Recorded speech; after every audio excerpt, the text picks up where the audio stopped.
Hello everybody, Jose Rodriguez here. I bet you're wondering, what am I doing outside? Well, it's just too pretty outside today. I don't want to be cooped up in my print room when I could just be outside. It's not even 72 degrees and breezy. Earlier I was flying some drones in my little backyard, just testing batteries and such. And I decided to do a couple of videos. The first one is going to be about just a very, very common subject, and one that I have not spoke about for quite a while, the P800 and the inability for it to use third-party products like we're used to using, meaning that when they reach empty, you can then reset the chips.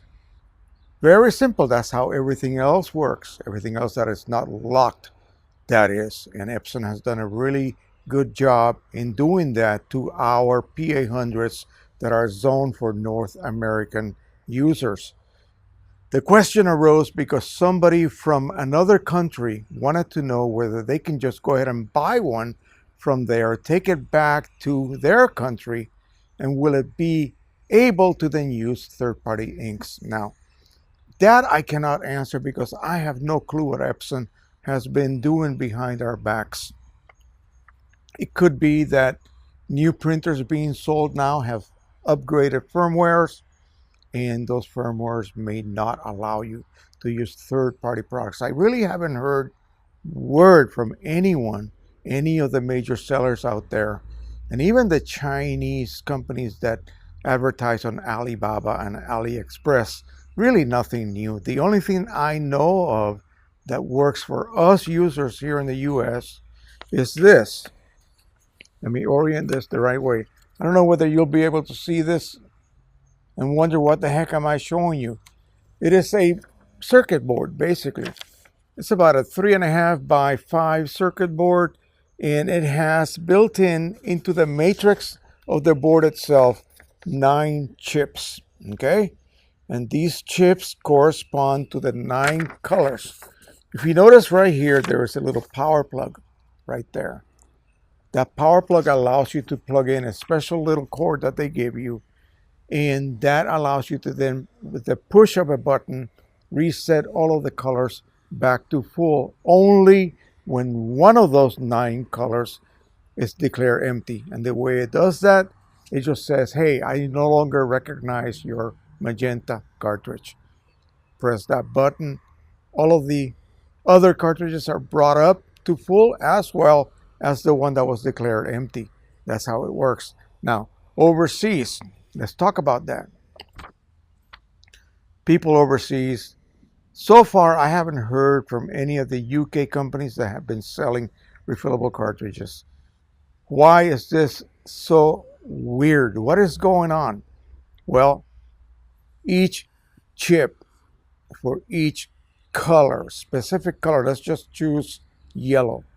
So the tens of thousands of chips that were made for the yellow cartridge for the P800 have not only the coding to show what levels they're at, but also a very specific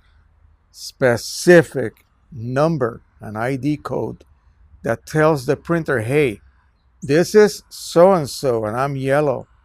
There's no one else like me anywhere in the world. So if I try to reset myself, you will see me as the same entity, and you need to then reject me, no matter what level I actually display. And that's how it works. So it needs to see a different ID code, okay? So what they have done here is to embed in each chip 30 different codes for yellow, for vivid magenta, for light magenta, and so on. So then every time you reset, you're actually preloading the next set of 9 ID code numbers. And so then the printer thinks it's receiving a new set of cartridges. Basically, that's what it thinks. But instead, it is the same set of cartridges. And I'm using refillables right now. They worked one time because Why? Very simple. Because those numbers on those cartridges, oh, they're all identical. Okay, about 500,000 of these sets were made, 500,000 sets of chips, all of them with the same ID code number. They had no clue that EPSON was going to do this, so they expected it to behave just like previous types of resettable chips, where the printer doesn't care whether it sees the same ID color number or not. So that is what's happening. So for the USA, yeah, this works. The only catch is nearly $400, about $395, and I don't know whether these are going to go down in price or not. So, you know, not much of an option. In Europe, yeah, you should be able to still use your refillable cartridges. Again, they're all identical. Every one of them, no matter who you buy them from, they're all identical. So in those cases, the non-USA or non-North America actually zone P800s simply don't care. In their firmware, it is embedded that you're not going to check for a different ID number, whereas our printers do require a different ID number every time. Nice and breezy today. It's wonderful out here. So what can you do? Not much. Not much other than use OEM at $60 a cartridge. So for me, it is not a problem at this point. I was given a board by inkowl.com. They provided me with the first board. There goes a train. And I installed it and it did not work. I returned it. They sent me a second one. Remember, this is $400 a pop. That one worked almost. They sent me yet a third unit. I installed it and that worked. Now, what is it that you are doing? You are literally severing the communication pathway between the chip readers in your ink delivery system. In other words, where you insert your cartridges, there is a chip reader that contacts the pins on your chip. Not the pins, but the contacts. It has pins that contacts those chips, and then it reads them. So what I had to do was to disconnect all of the cables and then connect those cables to this board. So this becomes basically the place where you would have inserted your cartridges, except it's just a board with those chips literally physically embedded in them. So yeah, very ingenious that the Chinese came up with this. I don't know where they got those chip codes from, but possibly they just purchased, 30 sets of cartridges, and then after that they can sell them. Because again, some other printer has not seen those ID code numbers. So simply I could use mine and then possibly give it to someone else and they can use it. But the question lies whether every time you reset, every time you load a second set of ID code numbers, is the previous ID code number rendered inactive or unusable? That is a question we do not know. So anyway, but back to the installation. It was a little daunting if you don't know what to do. It's a little bit, scary. You have to disconnect the back panel.